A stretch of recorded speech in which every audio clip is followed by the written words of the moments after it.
Today's video, we are very lucky to be passing over to Kay from the Organized Soprano, who is a professional organizer who cleans and organizes homes. It is great to see this sort of content here on the channel because it's all about productivity around each aspect of your workday. And one of those things is making sure your home can be clean and organized and ready for really effective work, especially when you're working at office and a desk. And she's got some fantastic videos that dive just into that, which I'll link in the description below. Today, she's diving into 10 tips that you can explore about getting started with keeping your home decluttered and ready for work. So you can find the link to her channel below. I will be on her channel very soon, diving into a couple of applications that I recommend for keeping your digital space decluttered, a very interesting aspect of that space. So a big thanks to Kay for coming on, and I'll pass right over to you. Thanks, Francesco. Hey there, my name is Kay and I'm a professional home organizer, and my channel is The Organized Soprano, where I inspire everyone to love their home as much as I love my home by changing the way that you think about your home. Today, I'm gonna offer 10 tips and tricks for you on how to keep a clutter-free home. These are my 10 biggest takeaways from my years and years of working with people to keep their houses clean, neat, and clutter-free. So let's get started. The first tip I have is to basically keep it simple. So I know a lot of us like a little variety in our day, but if you have the choice between 30 different t-shirts and 5 different t-shirts, you're gonna have an easier time making the choice between the 5 different t-shirts than the 30 different t-shirts if you're getting ready in the morning. There is something called decision fatigue that happens when there are just too many choices. Imagine you're going to the grocery store to buy a box of cereal and you find that there are over 100 varieties of cereal. What do? You feel a little overwhelmed? You feel kind of like stressed? The same thing can happen to you in your home if you have too many or too much variety of items. So the first tip I have is to just keep it simple. If you don't mind making the decision to wear one shirt out of 30,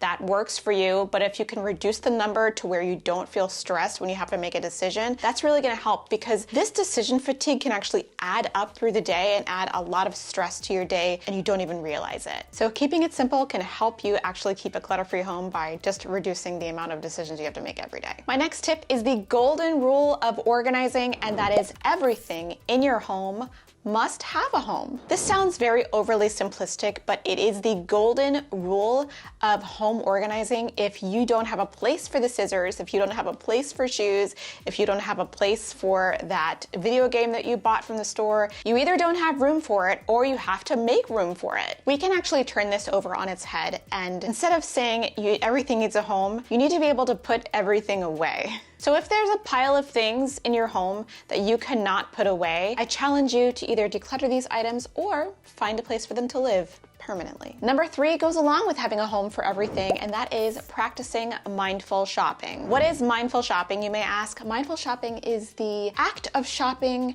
and having a home for the item before it comes in your house. Actually, before it even gets into your shopping cart, you need to know what's gonna happen to it once it gets into your house. Impulse shopping is a trap that we can easily fall into, especially if we're still staying at home a lot. The online shopping is there, Amazon is there waiting for you. But if you mindlessly put things into your shopping cart, order them, they come to your home, you open the box, you're thrilled, but you don't know what to do with it, then you've just created a problem for yourself. So I encourage everyone to mindfully shop. That means thinking, do I need this? Was I looking before I saw it in either in the store or online? And do I have a place to put it when it gets in my home? Number 4 is declutter regularly, not just once. A lot of people will go through the trouble of decluttering their home and they're so excited they did this big purge. Maybe the stuff got taken away, or maybe they took it to big dono to a donation center and they're super excited, and then they never do it again and wonder why they have all this clutter like maybe a year or 2 later. Well, the answer is that your life is dynamic. Things are always changing. Maybe you're buying new shoes. Maybe you are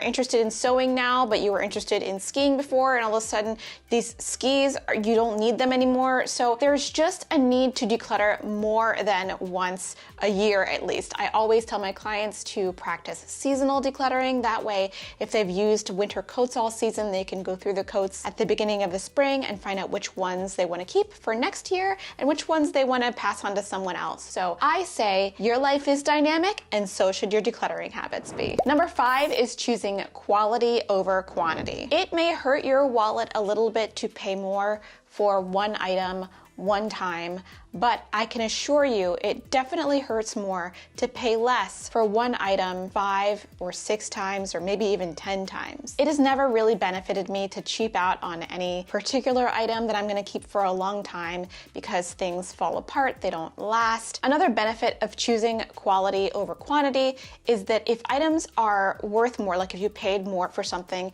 you're more likely to treat it better than if it's some cheap thing you got from the dollar store. Now maybe that's playing a little mind game with yourself, but that's unfortunately the way that we are wired. Items that are lower quality, you tend to think of them as lower quality, so you kind of toss them around and you're like, I don't really care about them. Whereas items you paid a little bit more for up front, you might be more likely to treat with kindness. Another golden rule of organizing is that things get lost in one of 2 places, and keeping them out of these places is the key to keeping your home and place organized, and that is the bottom and the back. The bottom is where things go to die, so I always recommend when people are organizing drawers that they choose the drawer size relative to the things they're storing in there. So let's say you have a really deep drawer. You don't want to store socks in that deep drawer because you can fit a lot of socks in a really big deep drawer. You'll never get to the ones at the bottom, even the ones at the middle layer you might not even find. But if you store them in a really shallow drawer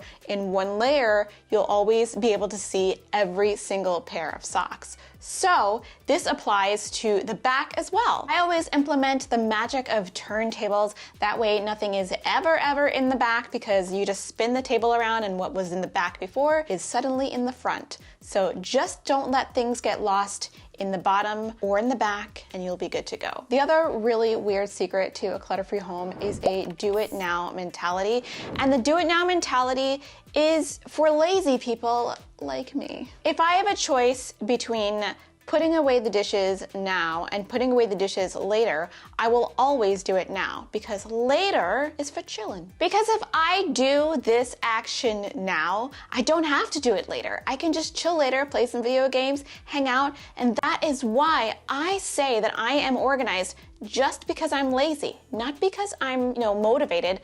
I'm lazy. So I want everything to be nice and organized so I can just sit back and relax. The do-it-now mentality is such a game changer because you're going to use just as much energy to do it now than to do it later. So if you want to pick up your room really quickly, to do a little tidy up, take 10 minutes, do it now, you'll be glad you did. My 8th tip is set up systems that work for you and your family and don't do anything different. I know that there's a lot of inspiration on Pinterest, on TikTok, on Instagram, on how to organize, and some systems that you may see online may look really cute or they may look really beautiful and you want to keep up with that. Like, let's say you want to arrange everything in your fridge in rainbow order. That may work for some people, but it might not actually work for you and your family. I encourage you to have a talk with yourself about your own habits and what you're going to actually be able to keep up. If you don't have the energy to come home, open the closet door, take out a hanger, put your coat on it, put the hanger back in the closet and close the door, then that's probably not going to be the best method for you when you come home, and you should probably install hooks instead. That way, when you just come in, you can just throw your coat on a hook and move on with your day and not worry about the closet. So really just examine your own behaviors, be truthful to yourself, and be kind, and choose something that's going to work for you and your family. And speaking of things that work great for families, I am a big proponent of the label. The label is a magical organizing device in which everyone can see exactly where things are supposed to go, even you. Labeling's great because you don't have to be there in order for your family to be able to put things in the right place. And if you have younger children, you don't even have to use words to label. You can label with pictures, like you can have little toy bins set up with the kinds of toys on the label to put inside the bin. That is a really good tip for little ones. But even if you don't live with little ones, labels can be really, really helpful, especially if you decant a lot of of dry goods in your home, you'll need to know when they expire. So I always put an erasable label at the bottom and write the expiration date really quickly. So that way I can know whether or not these oats are from last year or last decade.